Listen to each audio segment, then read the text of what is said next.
This episode is brought to you by William Hill's Final One Standing. Can you outlast the AFTV crew? Step up or step out. AFTV Transfer Daily, the show that keeps you up to date with players will be linked with a transfer move to Arsenal.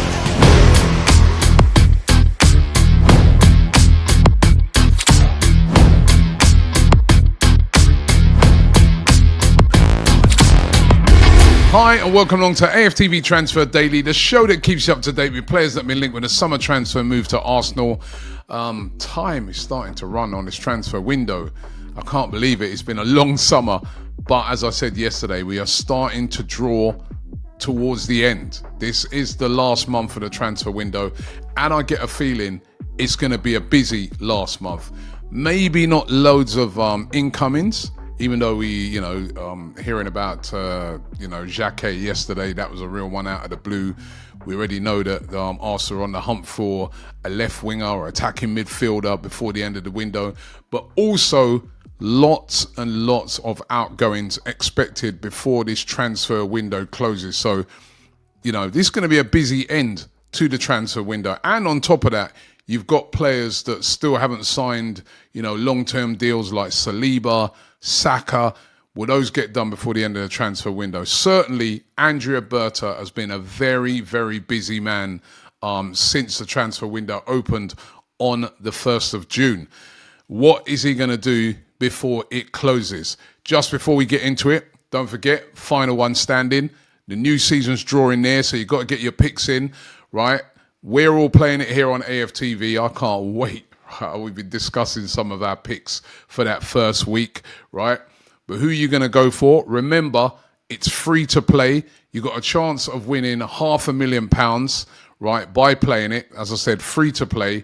All you got to do, if you're interested, is scan the QR code on the screen or click the link in the description. Remember how it works. You pick one team each week to win, right? If your team draws or they lose, you are out.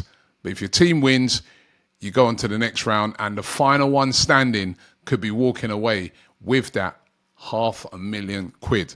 If you're interested, as I said, scan the QR code. Remember, please gamble responsibly.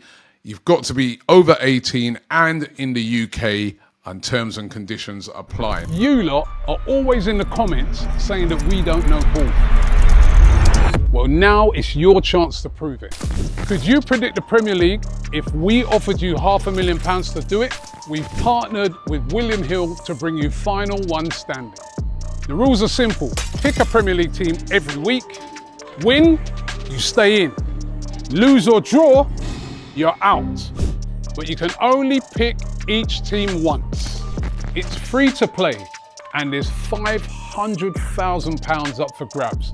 That's right, £500,000. Perfect. You need to have a William Hill app to play, so scan the QR code on the screen or hit the link in the description below to get involved. 18 plus, UK only.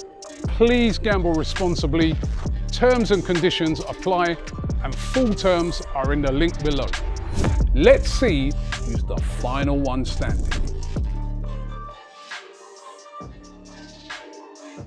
It was really interesting yesterday because Spurs played their last friendly abroad. They played over in South Korea.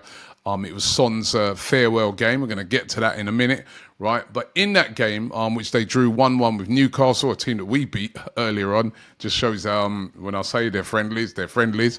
In that game, a horrific injury suffered by James Maddison. And listen, rivalry aside, you never want to see it. A professional footballer doing his ACL so early, that's him. He's done literally for the season. We've seen it with Jesus, how it knocked him out. We saw Urian Timber, remember him? Was it his second game into the season? ACL, literally, that was it, done for the whole season. It's going to be the same for Maddison. So I do feel it for him. I met him the other day at Wimbledon, actually. He was actually all right, even though he was trying to banter me about Spurs. But he's going to be out for a very, very long time. ACL is normally 9 months. Now, there's a lot of reports stating that, obviously they're an attacking midfielder down. We know that they missed out on Morgan Gibbs-White Spurs.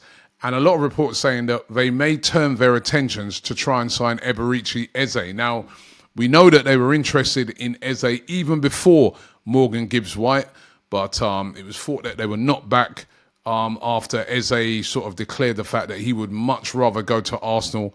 But what if Arsenal start, messing around with this one? Could Spurs go in, make a big offer, and get Eze over Arsenal? Again, another reason why Arsenal need to sort of get their move on in what they're looking to do with Eberechi Eze. I reported on it yesterday saying that, Arsenal said to be readying a bid of around £52 million. That's going to be their opening bid to try and get this deal done. £30 million up front with the rest paid in instalments over 2 years.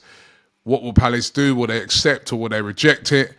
And also, I'm reading that Queen's Park Rangers, which is the club that Eberechi Eze used to play for before joining Palace, have a 20% sell-on clause.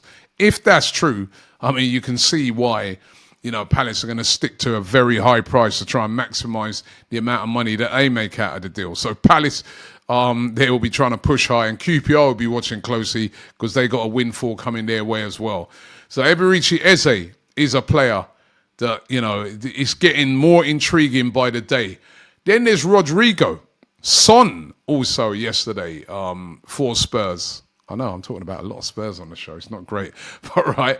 But Son yesterday left Spurs after 10 years at the club. He announced that he's leaving. He's joining LAFC over there in the MLS.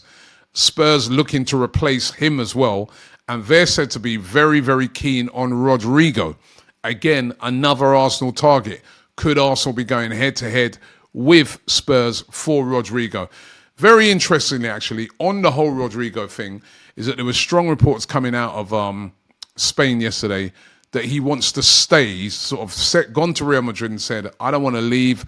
I want to stay at Real Madrid and fulfill my contract. So is he even going to leave at all? Things can change between now and the end of the transfer window. We've seen players in the past say, I want to stay, and then the clubs turn around and say, actually, we want you to leave. And then all of a sudden they're on the market. I spoke about it on yesterday's show, how there's so many attacking options at Real Madrid. Could Rodrygo be sacrificed and for them to get a big money in for him? Again, this is going to be an interesting month on that Rodrygo situation. Now, there's claims that Arsenal could go back in for Ademola Lookman if they can't get the deal done for Eze. He would be a cheaper option at around about £40 million. Interestingly, yesterday, he handed in a transfer request at Atalanta, penned an emotional speech to the Atalanta fans. And basically what he was saying in it is that, listen, he loves Atalanta. He stayed loyal there. He's had great years at Atalanta. But he had an agreement with the club that if a reasonable offer came in for him, he'd be allowed to leave. Inter Milan have been trying to buy him. They put in bids that have been rejected, said to be up towards nearly £40 million. These bids have been rejected by Atalanta, and Ademola Lookman's now had enough and put in a transfer request. I think the moral of the story here, and we've seen a few of these, we've seen it with Jacquet, we've seen it now with Lookman, we've seen it with other players, that these agreements that are not written and are not, tied into anything with some of these owners are not worth, the paper that they're written in. You've got to get like a more solid agreement. Lookman unhappy that they've reneged on an agreement for him to leave at a reasonable price. He's handed in a transfer request. He's going to be going. It still looks like Inter Milan is the place where he's going to be going to, but a lot of teams monitoring that situation. And one of those teams monitoring said to be Arsenal. Not sure, but let's see. Well, I do know for a fact that Arsenal have spoken to his representatives already this transfer window. So if, say, Eze wasn't a possibility and that was off the cards, could they make a late move for him? But Inter Milan does still seem the favourite destination for Ademola Lookman. Now, this one's interesting. The journalist Steve Kay claiming today that Crystal Palace are interested in signing Leandro Trossard.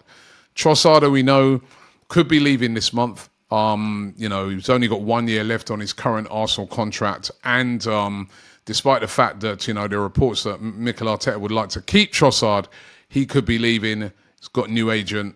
And, you know, lots of teams interested in him. Borussia Dortmund, Crystal Palace said to be interested. Oliver Glasner, the manager, likes Trossard a lot.